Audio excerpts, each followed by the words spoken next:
Shalom, Israel. I want to give all glory and honor to Yahweh, Bahashem, Yahweh Shah. And today I wanted to go over a lesson of who are Israelites according to the Bible. It's going to be a quick lesson. And first chapter I want to go to is Joel 2 and 27.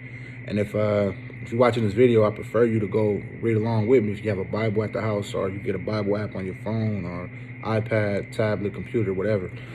And just go through these verses with me, so you can really get edified and realize who the Israelites are according to the Bible. First, I want to go into Joel chapter 2 and verse 27, and it reads, "And ye shall know that I am in the midst of Israel, and that I am the Lord your God, and none else, and my people shall never be ashamed." So that's the Most High letting you know that he's the God of Israel and nobody else.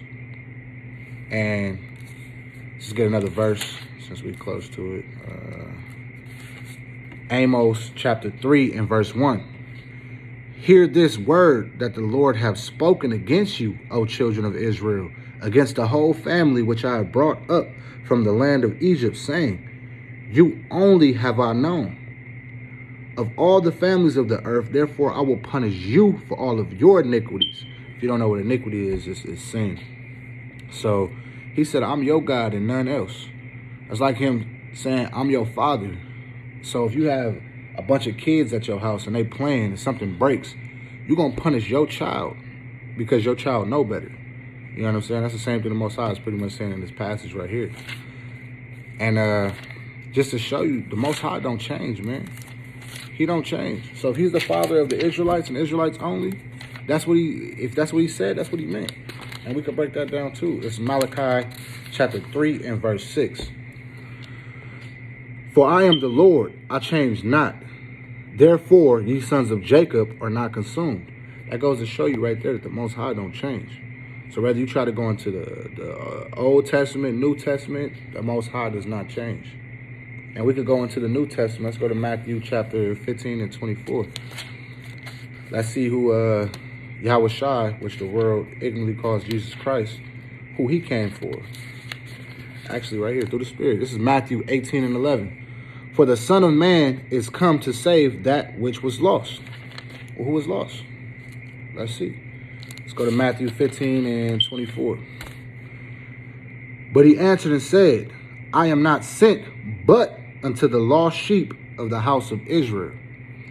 So that's who he came. That's who Yahweh Shai came to die for. That's who he came to redeem, the Israelites.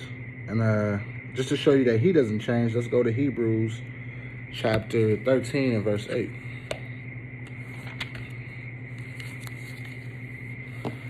It's the book of Hebrews chapter 13 and verse 8.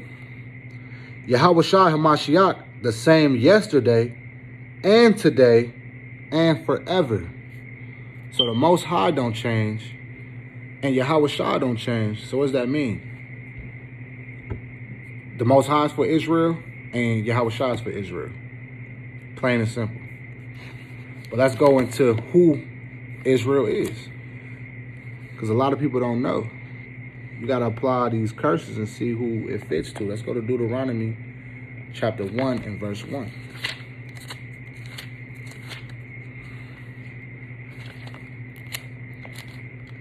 New sword.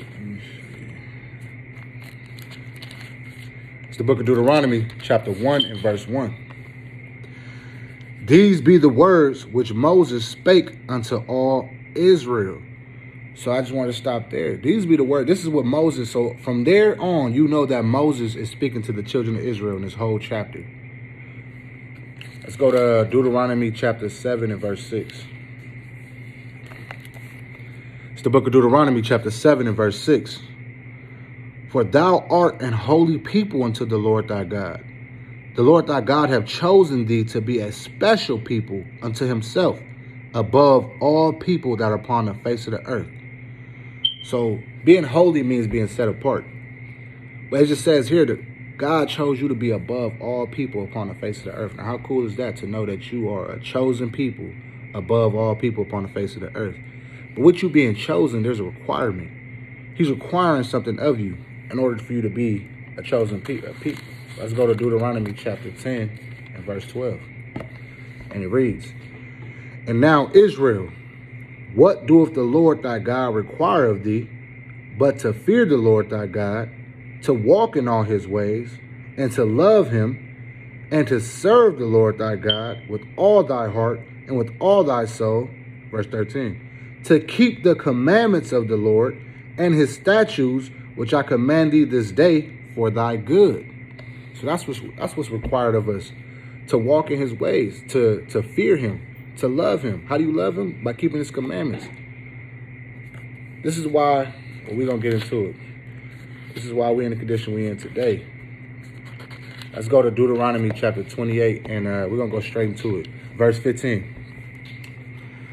But it shall come to pass, if thou wilt not hearken unto the voice of the Lord thy God, to observe to do all his commandments and his statutes, which I command thee this day, that all these curses shall come upon thee and overtake thee. So what was required of us, if we don't do that, well, he going to put curses on us. We could have had a blessing being above all people, but instead, you're going to get a curse because you're not following these laws, statutes, and commandments. So let's see who these curses fit in the world today. We're going to go into the first curse. This is Deuteronomy 28 and verse 16. Cursed shalt thou be in the city, and cursed thou shalt be in the field. In the city, what do the blacks, Hispanics, and natives stay majority of the time? The hoods, the ghettos, the projects, the slums, the trap, however you want to say it. That's where the blacks, Hispanics, and natives stay. Cursed thou shalt be in the field. In the field, who was in the field? Cotton field, tobacco field, sugarcane field. It was the blacks, Hispanics, and the natives.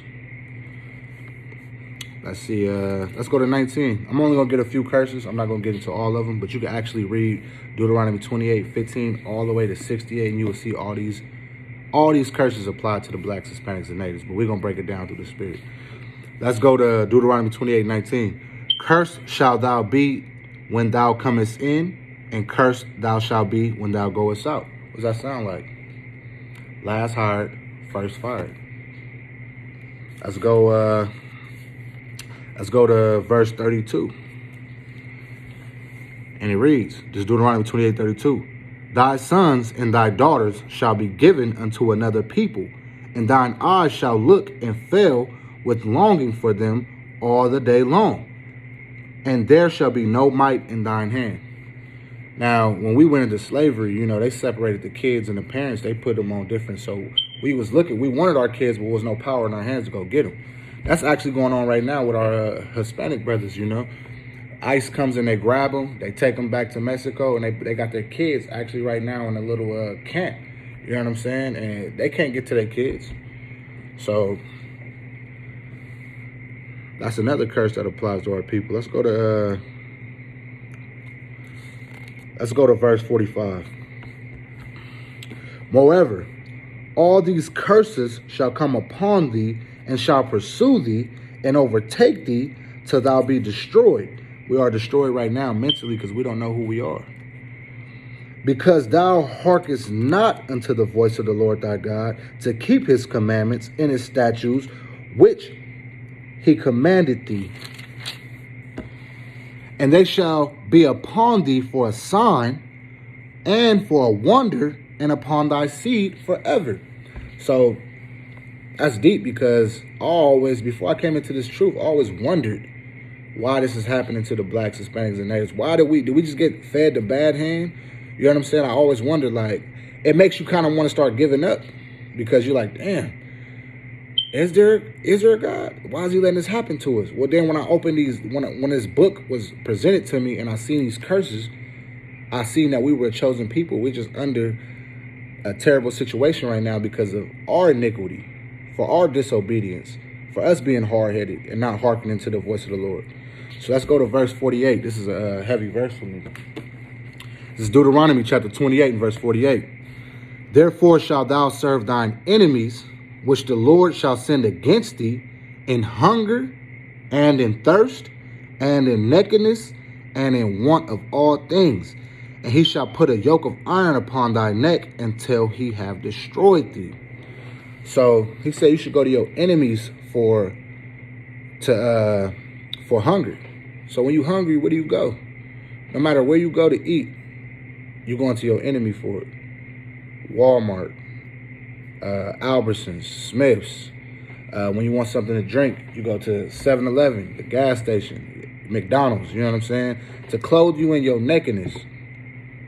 Everything you got on, Nike, Gap, Louis Vuitton, all those clothing, you're going to your enemy for that. And in want of all things, if you want anything, you got to go to your enemy for it. You want to get married, you got to get a marriage license.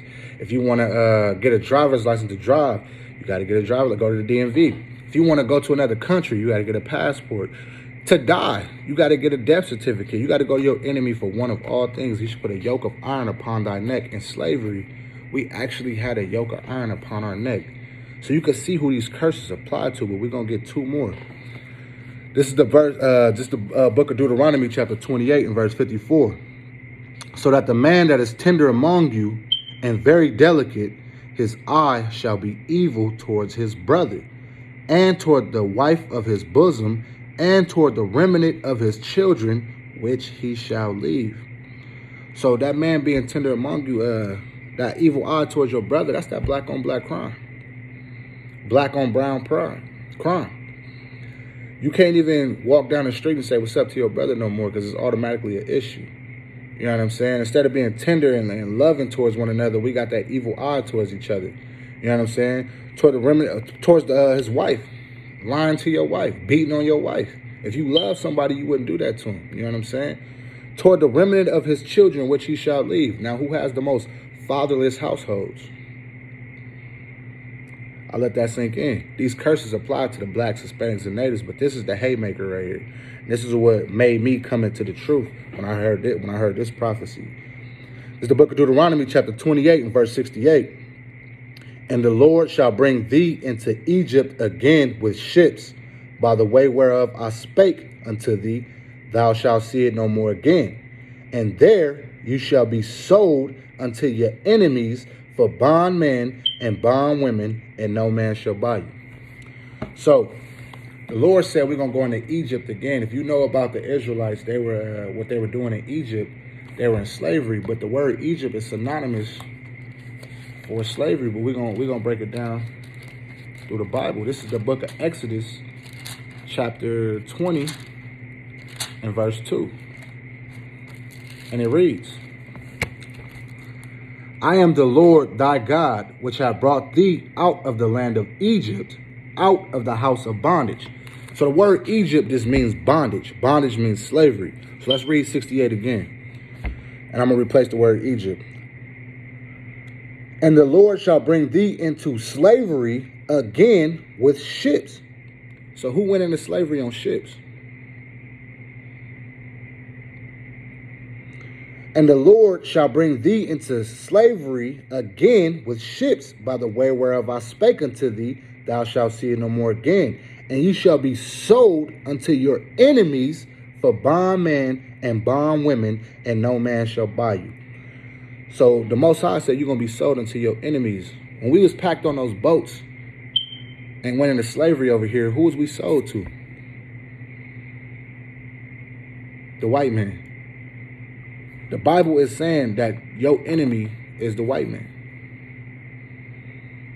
And no man shall buy you. No man shall redeem you out of this slavery. You still in slavery to this day. Blacks, Hispanics, and natives. I'm going to get one more and I'm going to close out.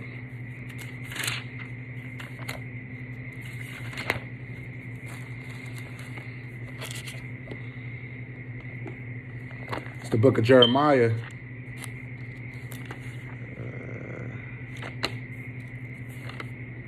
chapter 17 and verse 4. Bear with me. And it reads, And thou, even thyself, shalt discontinue from thine heritage that I gave thee, and I will cause thee to serve thine enemies in a land which thou knowest not, for you have kindled a fire in my anger, which shall burn forever. So we in the land right now that we didn't know, and we serving our enemies, and we still doing that to this day. our heritage that we discontinue from is these laws, statutes, and commandments that the Most High gave. If you go to the book of Ecclesiasticus 17 and 11, you will see that our heritage is this law. So it's time for us blacks, Hispanics to repent, come back to these laws, statutes, and commandments, because the Most High is coming in a major way, man, and you don't want to get caught off guard. With that being said, I want to give all praises and glory to Yahweh Ba'ashem, Yahweh Shah, Barakatham, to the 12 out there pushing this truth. Shalom.